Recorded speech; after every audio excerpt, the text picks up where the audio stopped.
She was told to take off the cross or lose her career. But what happened next? Silence the cameras stunned the Vatican and made the world stop pretending. This isn't a story about politics. It's a story about what you choose to carry when no one is watching. If this moment moved, you don't scroll past. Tap subscribe for more true-to-the-soul stories that honor faith, conviction, and quiet courage. Share your thoughts in the comments. Have you ever chosen presence over performance? And send this to someone who still believes that the smallest acts can carry eternal weight. The rain tapped gently against the tall windows of the West Wing office, soft but relentless. Outside, the streets of D.C. blurred in gray. Inside, the mood wasn't much brighter. Karoline Leavitt sat alone at her desk, fingers resting still on a yellow legal pad, filled with notes from a tense immigration policy meeting just minutes earlier. Her team had left the room in fragments, some discouraged, some angry, all exhausted. But Karoline hadn't moved, her posture straight yet, her gaze distant, locked on nothing in particular. Then came the knock. A quiet staffer entered, handed her a small, cream-colored envelope. No seal, no return address. Just her name, handwritten in black ink. She tilted her head. It wasn't from the administration, not from media, not from donors. The envelope felt oddly personal. She opened it slowly. Inside was a single sheet. No crest, no preamble. Just 3 words. Come back. Leo. Her fingers stiffened.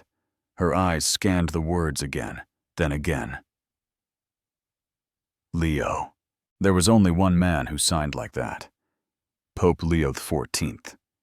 Her breath caught, not from fear, but from the sudden weightless confusion that rushed in. She hadn't spoken to the Pope since the Vatican meeting months ago, the moment that had shaken the world, when she knelt removed the diamond-studded cross from her neck and placed it before a wooden one. Since then, America hadn't stopped talking. Cable news carved her into opposing symbols, either a hero of humility or a traitor to strength. Her approval numbers dipped in battleground states. Her faith had deepened, but in private. No cameras, no declarations, just silence. Now this. Come back. For what? Before she could think further, the door swung open again. Sarah Mitchell walked in fast, carrying a stack of policy briefs, her navy heels clicking across the marble floor.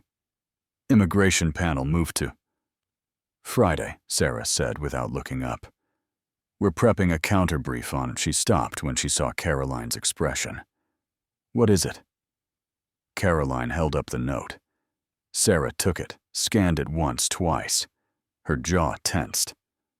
Oh no. Karoline said nothing. Sarah's voice dropped into that low, controlled tone she used when everything was at risk. Don't even think about it. The first time cost us 5 states. You don't get to kneel before a pope in Rome twice and still call yourself a Republican frontrunner. Karoline still didn't speak. She just looked out the window. The rain was heavier now. Sarah pressed on. We're this close to locking Pennsylvania. You step 1 foot back into the Vatican, and the headlines write themselves. Leavitt chooses Pope over party. You'll hand Florida to the Democrats. Still, Karoline said nothing. Sarah grew sharper. What even is this? It's not an invitation. It's 3 words on cheap paper. No seal, no message. It's not official. But Karoline finally spoke. Soft. Slow. Steady. He didn't need a seal last time. Sarah paused. You really think he wants another photo op?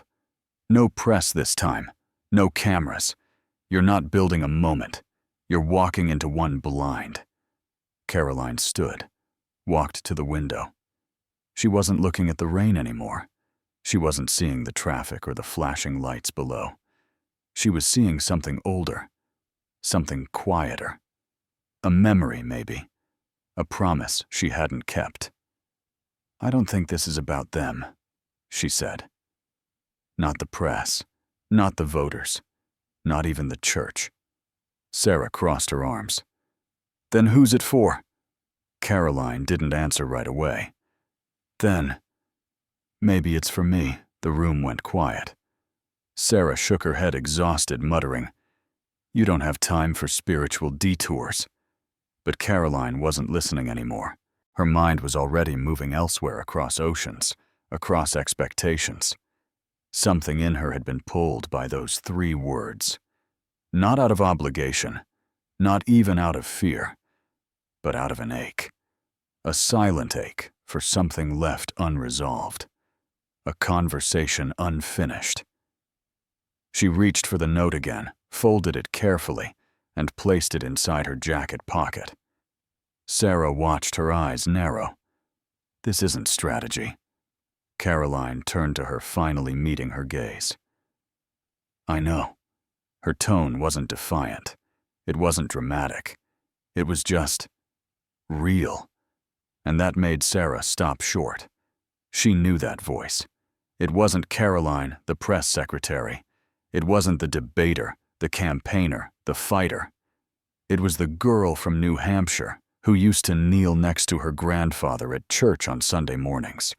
The one who didn't need cameras to believe in something. Outside, the rain slowed. The wind whispered against the window pane. Karoline walked back to her desk. She didn't grab her talking points. She didn't grab her phone. She just reached for her coat. As she slipped it on, she looked once more at Sarah, not for approval, not for advice, but simply to be seen.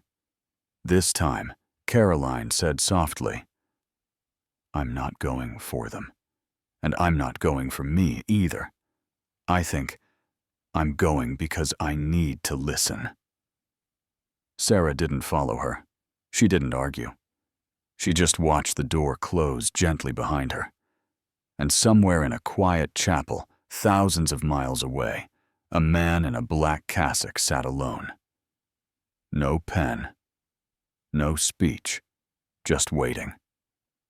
Not for a press secretary, but for someone who still remembered how to kneel. It was just after dawn when the flight touched down in Rome.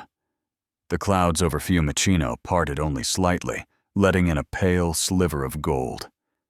Karoline Leavitt stepped off the jet without an entourage. No photographers, no flags, no fanfare.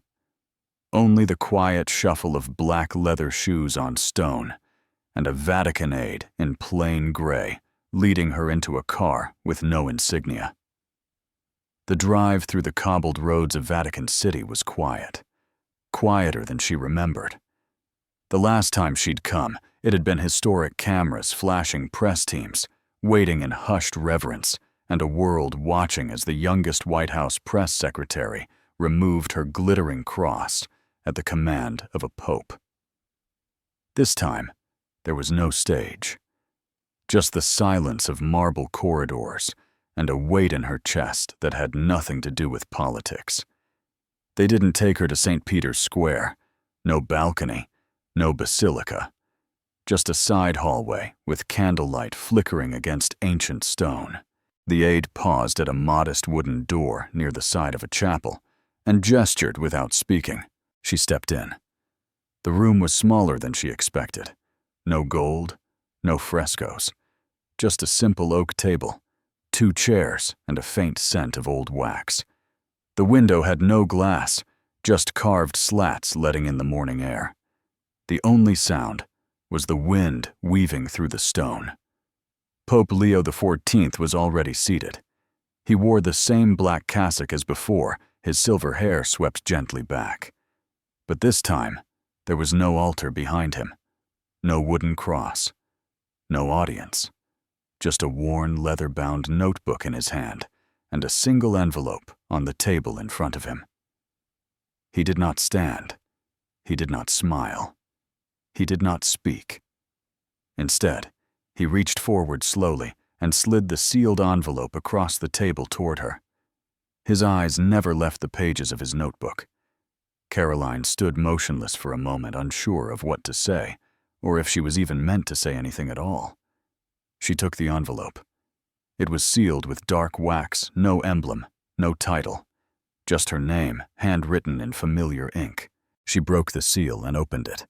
Inside was not a letter of greeting, no doctrine, no formal Vatican blessing, just a few short paragraphs written in the Pope's steady hand. Years ago, I was guided through the mountain trails of Peru by a man who could not see. He led me through storm and silence, never faltering, never rushing. One night, I asked him how he was so certain of the path. He said, "You cannot lead unless you've let someone else guide you first." Karoline blinked slowly. The words settled into her chest like a stone in still water. "Last time you removed the cross from your neck. That was a beginning, not an end. My question is simpler now. Are you ready to carry it not around your neck, but in your footsteps?" She looked up. The Pope was still reading his notebook, his expression unchanged. "For the next 24 hours you will not speak your name. You will not speak at all. You will walk. You will listen. You will live. Not as who you were, but as who you might yet become." At the bottom of the page, the final instruction. No name, no speech, just live. There was no signature, no closing benediction, just the paper in her hand and the silence between them. Karoline looked up again, her throat tightening with unspoken questions. But the Pope finally lifted his eyes just briefly and gave the smallest of nods. Not approval, not command, just release. She wanted to speak, to ask what this was for, to ask what he expected from her or what it meant for her future. But something in the room held her back. The simplicity, the stillness, the fact that for once, no one needed her to be in control. She folded the letter and placed it gently back inside the envelope. Then she turned and left. There were no guards outside the door, no cardinals waiting, just the same gray-cloaked aide who now handed her a small satchel, plain leather and worn. Inside was a pair of walking shoes, a simple shawl, and a folded map of the Trastevere district. No itinerary, no speech, just a thin red line marked through old Roman streets, leading her into the city like a silent thread. As she stepped out of the Vatican wall and into the world beyond, she felt exposed, but not in the way politics had trained her to fear. It wasn't vulnerability to headlines or optics. It was something stranger. She wasn't there to represent America. She wasn't there to defend policy. She wasn't even Karoline Leavitt, press secretary. She was no one. For the next 24 hours, she had no title, no voice, just ears, eyes, and a heart she hadn't really listened to in a long, long time. She pulled the shawl around her shoulders, felt the morning chill seep into her skin, and began to walk. Somewhere behind her, Pope Leo XIV returned to his notebook. He did not write down her name, only the hour. The seed had been replanted. Now it would have to grow on its own. She crossed the Tiber River just after 8 a.m., under a soft Roman sky, still waking from sleep. The streets of Trastevere were quiet, the kind of quiet that comes not from wealth, but from weariness. Stone alleys worn smooth by generations of footfalls, buildings leaning like tired elders, whispering stories. It was here in this corner of old Rome that Karoline Leavitt began her 24 hours of silence. She wore no badge, no press pass, no aides, no prepared remarks. The makeup was gone. The earrings were gone. Even the tailored heels had been replaced by flat walking shoes, scuffed, simple and quiet. Her blue dress had been swapped for a long, neutral coat and a plain scarf tucked close to her neck. For once, no one turned their heads to recognize her, and that surprisingly felt right. Her instructions had been clear. No name. No voice. Just live. She moved slowly through the morning crowd of the open-air market vendors, arranging fruit-folding crates, calling to regulars in clipped Italian. No one noticed her. She passed a stall where a man sold lavender bundles tied with string. The smell pulled her back to New Hampshire for a heartbeat. Her grandmother's back porch Sunday afternoons, linen curtains swaying. She didn't stop. She kept walking. Around mid-morning, outside a weathered bakery, she saw an elderly woman hunched and frantic, patting her coat pockets over and over again. A handbag dangled open from her arm. Coins were scattered on the cobblestones. A loaf of bread lay dropped and dusty. Without thinking, Karoline stepped in. She knelt, gathered the coins, and gently helped the woman retrieve the bag from the ground. The woman looked up, surprised, then whispered something in Italian that Karoline didn't understand, but somehow she did. It wasn't gratitude. It was recognition not of who she was, but of what she had done. Karoline gave a small nod and moved on. Next, it was the soup kitchen, a faded building tucked behind a small church where iron bells rang every quarter hour. The line outside had already formed children mothers, older men with hollow eyes and sunken cheeks. Inside, steam rose from dented pots, and a few volunteers moved quickly between tables. She joined them without introduction. She didn't need one. Someone handed her a ladle. She began pouring soup, warm, thick, heavy with lentils, into cracked bowls. A child looked up at her with quiet eyes. She smiled. He did not smile back. But he said in broken English, "Thank you." That was enough. For 2 hours, Karoline moved in rhythm, ladle, bowl, handoff, nod. No cameras, no statements, just presence. Her feet ached, her back hurt, but her heart had begun to shift. At noon, she wandered through the side streets. An old church door stood open, and inside candles flickered beneath chipped murals. She stepped in, sat in the back pew, and let the silence surround her. There were no speeches here, no debates, just woodstone wax and stillness. She did not pray aloud. She simply sat, eyes open, hands folded. Then came the girl. She couldn't have been more than 9, thin frame, too large coat. Long blonde hair in a braid that had begun to fray. She wandered into the church wide-eyed, looking between benches. Her mother wasn't there. Her movements were anxious circling. She looked close to tears. Karoline rose, gently approached and crouched beside her. She didn't ask anything she couldn't, but she reached out her hand. The girl hesitated, and then took it. Together they waited. 10 minutes, maybe 15, until finally a woman burst through the doorway calling in Ukrainian. The girl ran to her, wrapped around her like a vine. The mother looked to Karoline, nodded in silent thanks, and the two disappeared into the street. Karoline stood there alone for a moment longer, surprised at how natural it had felt to say nothing. Just be there. By early afternoon, she was back outside this time, along the edge of a narrow courtyard, shaded by crumbling shutters. A man sat on the steps, a father by his posture, by the way he rested a tired hand on a stroller beside him. The stroller was empty, the child perhaps inside the clinic nearby. He looked Middle Eastern. His clothes were clean but old. He held no sign. He asked for nothing. Karoline sat on the opposite end of the step. For 10 minutes they said nothing.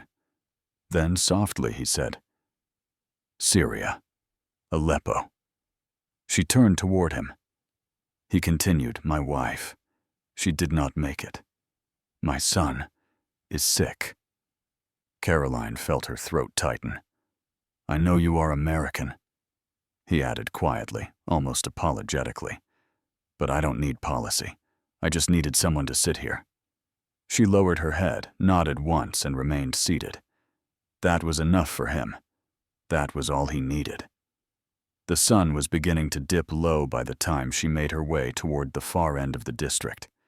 She passed a shuttered cafe, a graffiti-covered wall, and a boy, perhaps 6 years old, kicking a crushed soda can in the alley.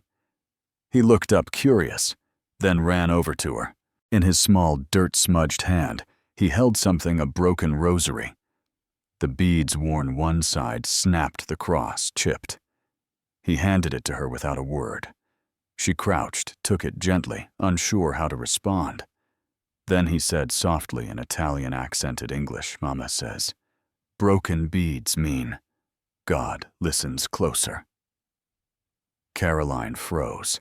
Something in her chest gave way. She wanted to speak. She wanted to ask his name, to hold his hand, to explain why that line hit harder than any political headline ever had. But she couldn't. Not today. Not with words. So instead, she closed her fingers around the broken rosary, gave the boy a slight nod, and placed her other hand briefly over her heart. He smiled, turned, and ran off into the dusk. As night fell, Karoline found herself back at the edge of the Vatican wall, the same satchel slung across her shoulder, her scarf drawn tight.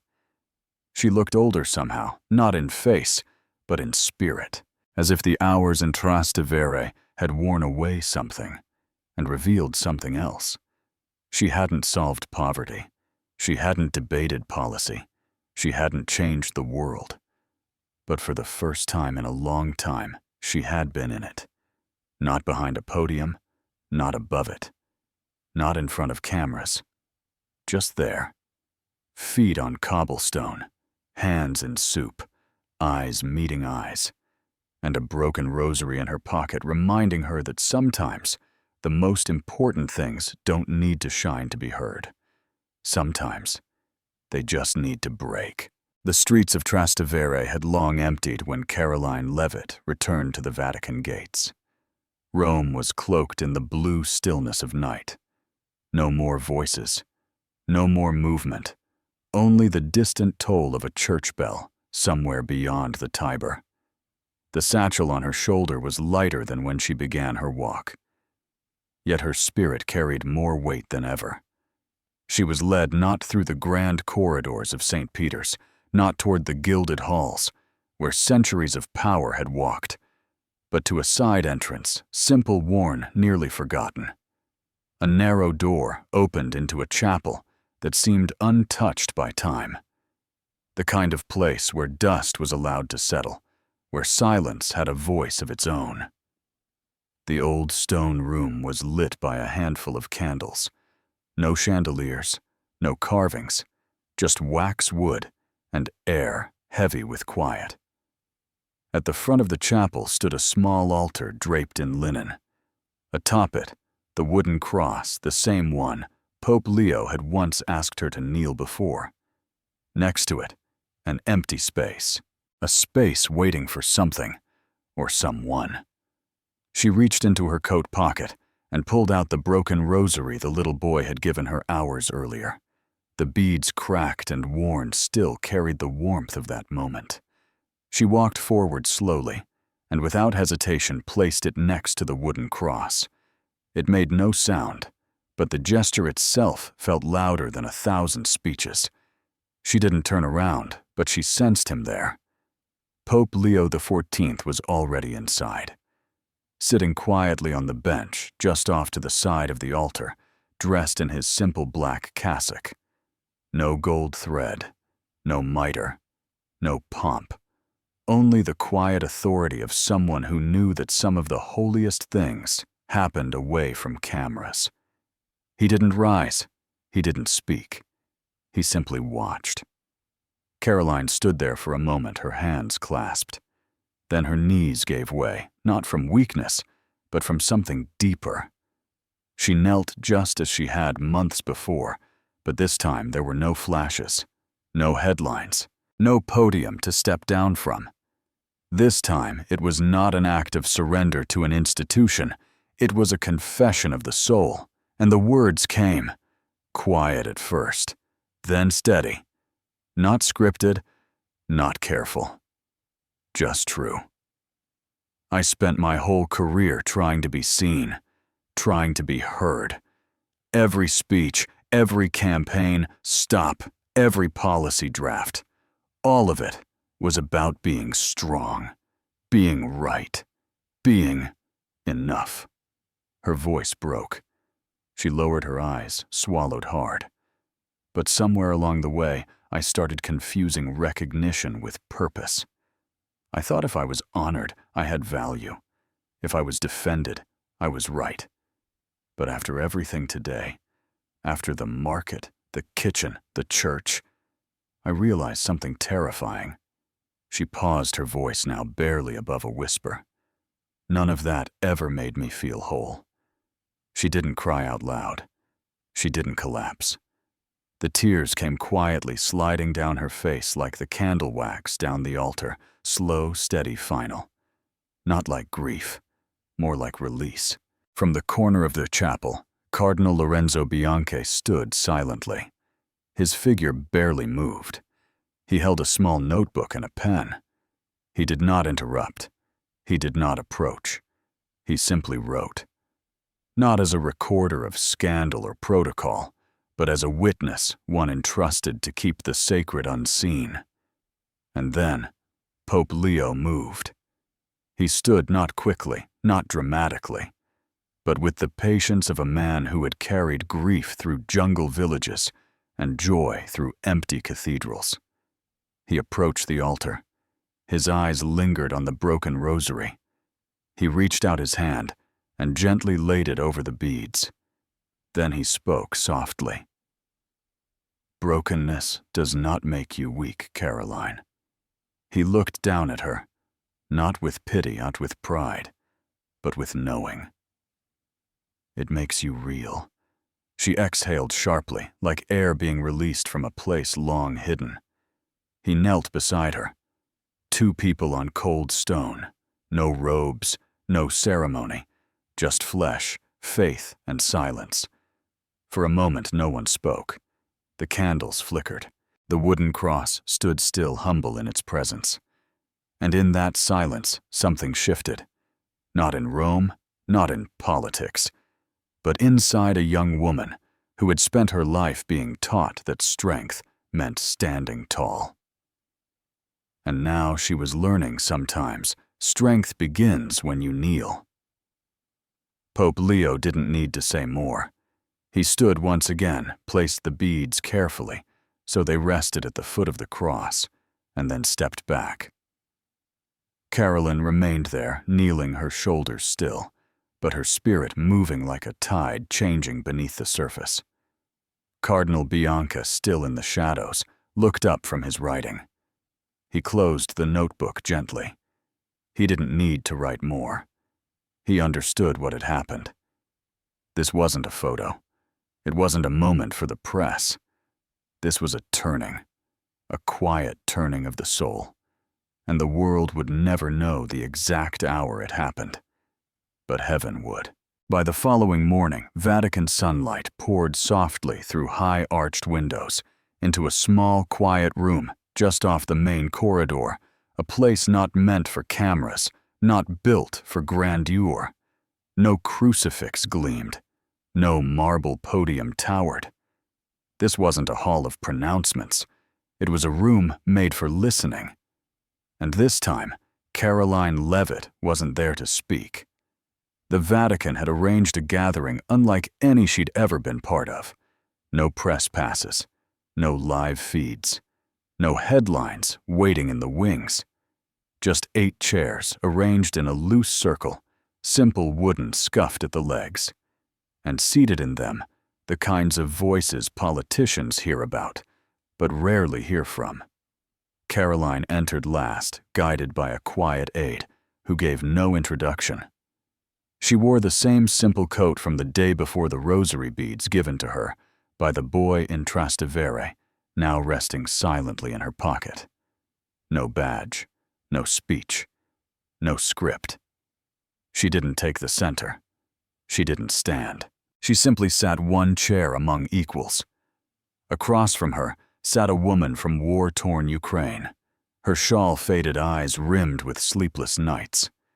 Beside her, a father from Honduras, his hands marked by years in sugarcane fields. Next to him, a quiet man from Syria, the same hollow-eyed presence Karoline remembered from the church steps. On her right, a teacher from the Democratic Republic of Congo, a midwife from Venezuela, a widow from Iraq, a teenager from Nigeria, and a soft-spoken priest from the Philippines. They didn't start with formalities. There was no translator's booth, no podium. Only honesty. And it began. One by one, they spoke not with bitterness, but with truth. The Ukrainian woman's eyes, filled with both fury and fatigue, told of sleeping on concrete floors during air raids of her son. Learning how to hide before he learned how to write. She didn't cry.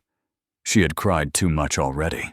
The Honduran father described the night he walked 40 miles to the border, carrying his sick daughter on his back, only to be turned away with a wave.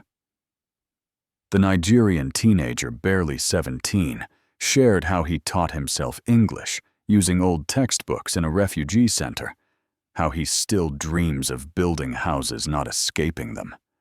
No one interrupted. And Karoline, she didn't reach for a pen, didn't type on a device. She just listened, really listened for perhaps the first time in a long time, without preparing a response, without planning a follow-up, without shaping an answer that would poll well in Ohio. About halfway through, the Syrian man turned his gaze toward her. He didn't raise his voice. He didn't make a demand. He simply said, "We don't need you to lead us." The room fell into stillness. Then gently he added, "We need you to hear us." Karoline's hands rested still in her lap. Her eyes did not rise in challenge. She didn't take offense. She took it in. The woman from Venezuela leaned forward. Back home, we grew up believing that American leaders stood for the voice of the forgotten. But too often, we just become numbers in your charts, or shadows in your speeches. The Congolese teacher nodded slowly.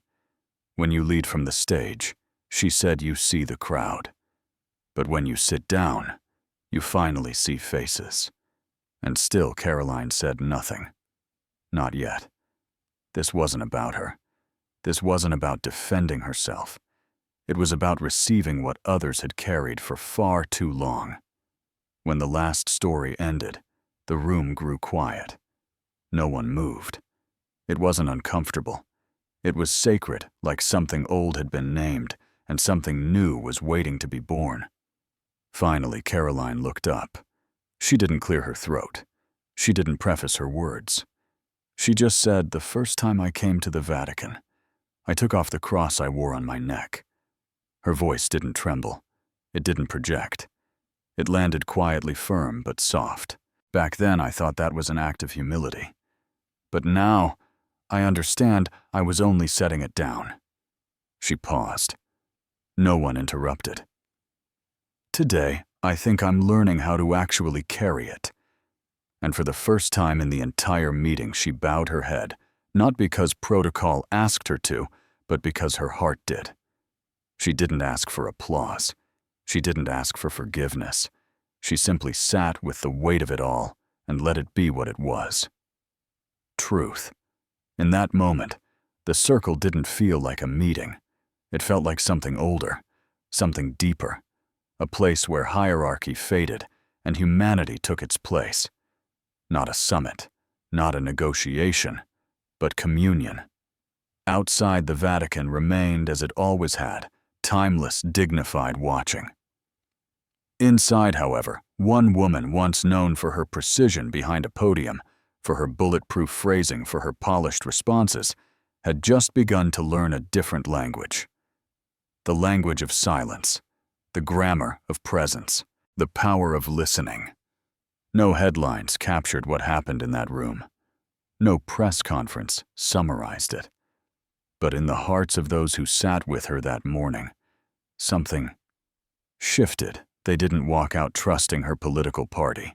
They didn't suddenly agree with every policy she once defended. But they saw her. Not the version framed by TV screens. Not the figure cast in marble debates. The woman who knelt before a wooden cross. And then chose to sit in a listening circle. The corridors of the Vatican seemed quieter than usual that afternoon. Not because the world outside had gone still, but because something within Karoline Leavitt had. After the listening circle, she didn't speak to anyone. She didn't check her phone, didn't review headlines, didn't ask if the cameras had caught any of it, because there were none. For the first time in years, she wasn't moving by schedule or strategy. She was simply walking one step after another, back toward the place where everything had begun. The small chapel, humble, candlelit, unassuming, waited at the end of the stone hallway like a familiar heartbeat. The same room where Pope Leo XIV had once asked her to move the sparkling cross she wore with pride. The same room where she had knelt and cried and let something deeper than politics reach her. And now in her hands, she carried what had been given to her in that moment of surrender. The wooden cross. It was light in weight, but not in meaning. No gold, no shine. Just simple worn wood rough at the edges with a small split near the center. The kind of cross you couldn't wear as jewelry, but one that stayed with you like a quiet vow. She stepped into the chapel alone, her footsteps muted against the centuries-old stone. The altar stood unchanged, linen cloth draped neatly. Candles flickering gently along the sides. Pope Leo was already inside. No throne, no robes, just the same black cassock, same calm stillness. He stood to the side of the altar, his gaze low as if already expecting her. Karoline walked forward, holding the wooden cross with both hands, like one holds something not just sacred, but personal. She reached the altar, paused for a breath, then extended her arms, offering it back to him. For a full second, neither moved.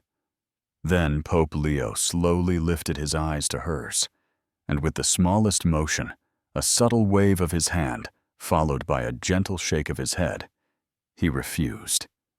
His words were quiet, but unmistakable. "It's not mine anymore." The air shifted. Karoline blinked. She hadn't expected him to say that.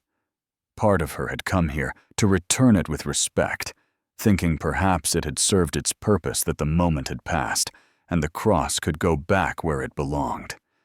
But now, hearing those words, something else surfaced. She looked down at the cross in her palms.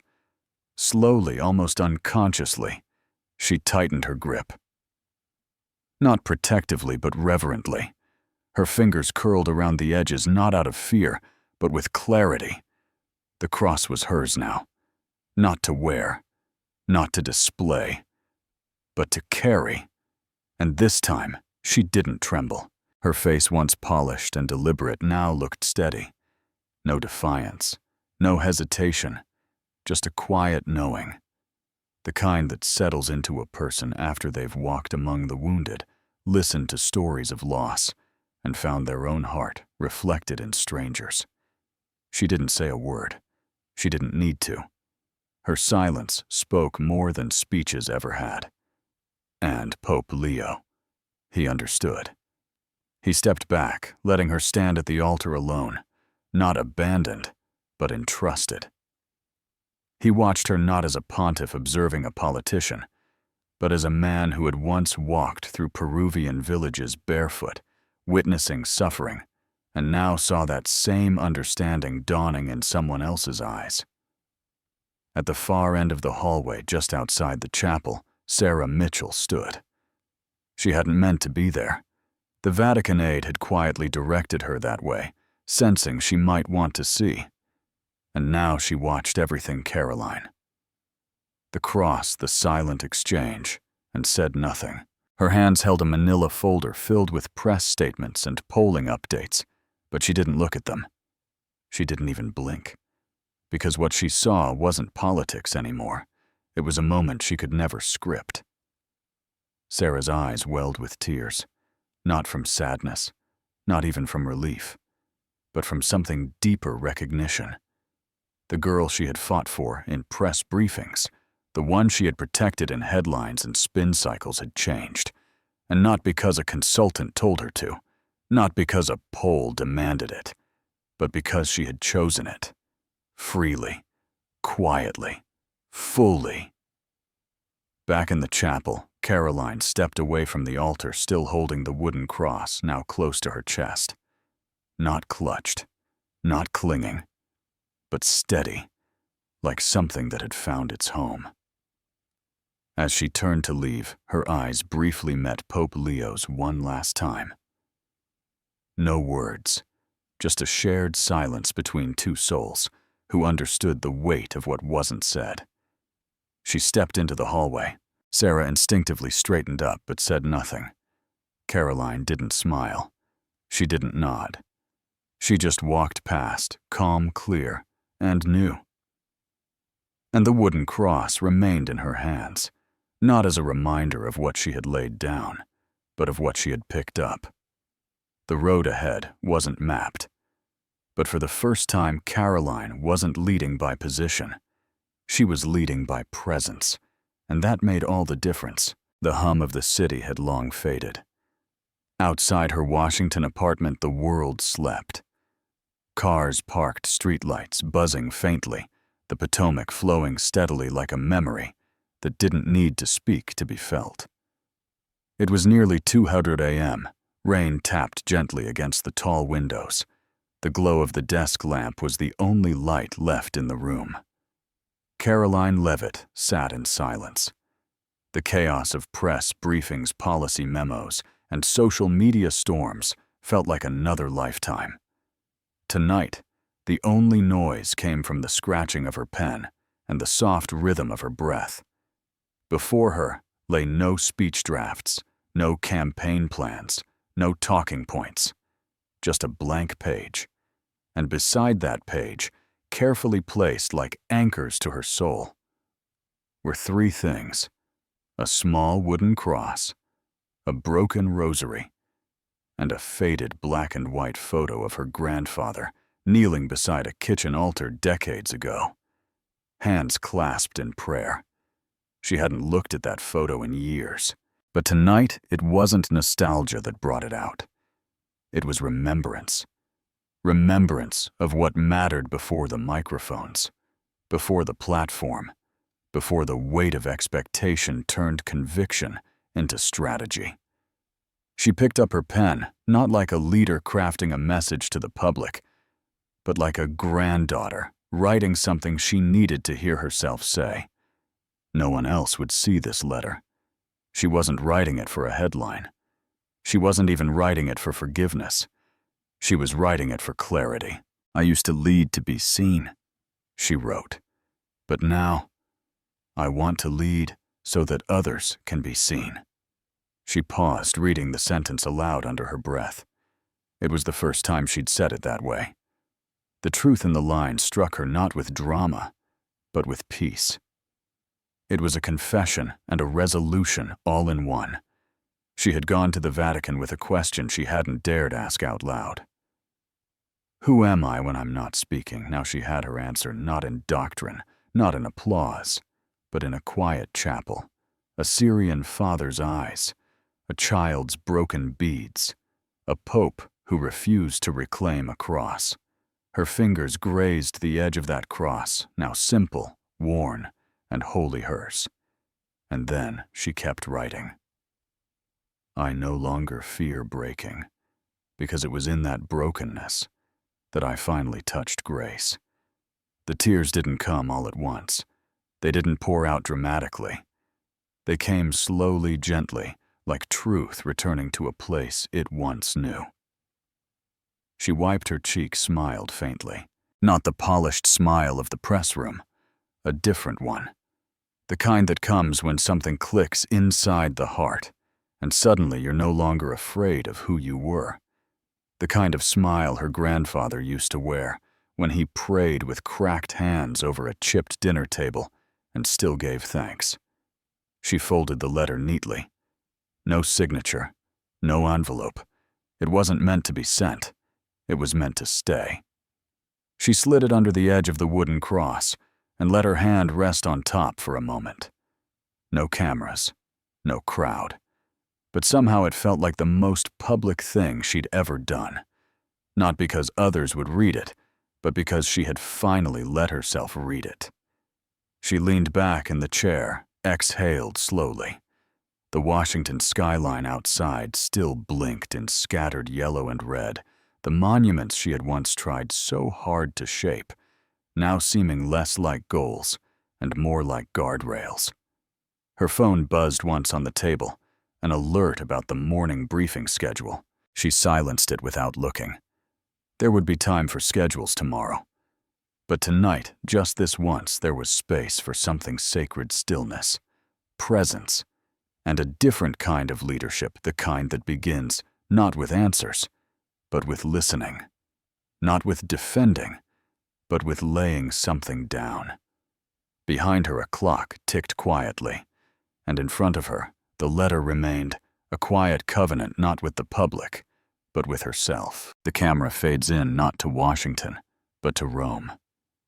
In a quiet chamber off the Vatican courtyard, Pope Leo XIV kneels alone. No procession, no entourage. Just him, aged and steady, whispering over a small wooden cross, placed gently on a linen cloth. His lips move slowly, words not meant for others, but for the one who sees through silence. Lord, he prays softly. Strengthen those who dare to listen. It is not a plea for power nor protection. It is a prayer for those who choose presence over pride. And though no one else is in the room, the ripple of that prayer moves like seed scattered in spring soil, quiet, but destined to rise. Thousands of miles away in Washington, D.C., a different room fills with light and sound. Flashbulbs ignite. Microphones rise. Staffers adjust their ties. Cameras roll. And Karoline Leavitt steps into the press room. Same place, same podium, but something is unmistakably different. She walks without performance. Her eyes scan the crowd, but they don't hunt for applause. The thrum of anticipation builds as reporters prepare to transcribe her first sentence. But no sentence comes. Karoline doesn't speak. Instead, she lifts something from the inside of her jacket, a small wooden cross worn smooth at the edges. She doesn't raise it like a politician. She doesn't wave it like a slogan. She holds it not above her head, but close to her heart, like a vow. The room stills. Some blink in confusion. Some lower their pens. Others, those who followed her journey, begin to understand. This wasn't a rebranding. It was a rerouting. And then, without a word, Karoline steps back from the microphone. She doesn't need to explain. Because sometimes the most powerful message is not in defending what you believe, but in living it when no one demands you to. The screen fades to black, and a single line appears in white. The world listened not when she spoke, but when she stopped trying to be right. The story doesn't end on a stage. It ends with a seed quietly planted, deeply rooted, and beginning to grow. In a world that often rewards noise and visibility, this story reminds us of a deeper truth sometimes. The most powerful moments happen in silence. Karoline's journey from political performance to humble presence offers a lesson many of us, especially those who have lived through decades of change, can relate to. Leadership isn't always about speaking louder or being seen. It's about listening. It's about showing up not for applause, but for purpose. The wooden cross she carried wasn't a statement, it was a surrender. And that surrender became her strength. For those of us in our later years, it's a reminder that grace doesn't come from never breaking, but from what grows in the broken places. And sometimes the legacy we leave is not in what we say, but in what we choose to carry quietly, faithfully, and with conviction. What about you? Have you had a moment where silence spoke louder than words? Leave a comment and share your reflection below. And if stories like this speak to your soul, subscribe now for more content that honors faith, dignity, and wisdom through life's quiet turning points.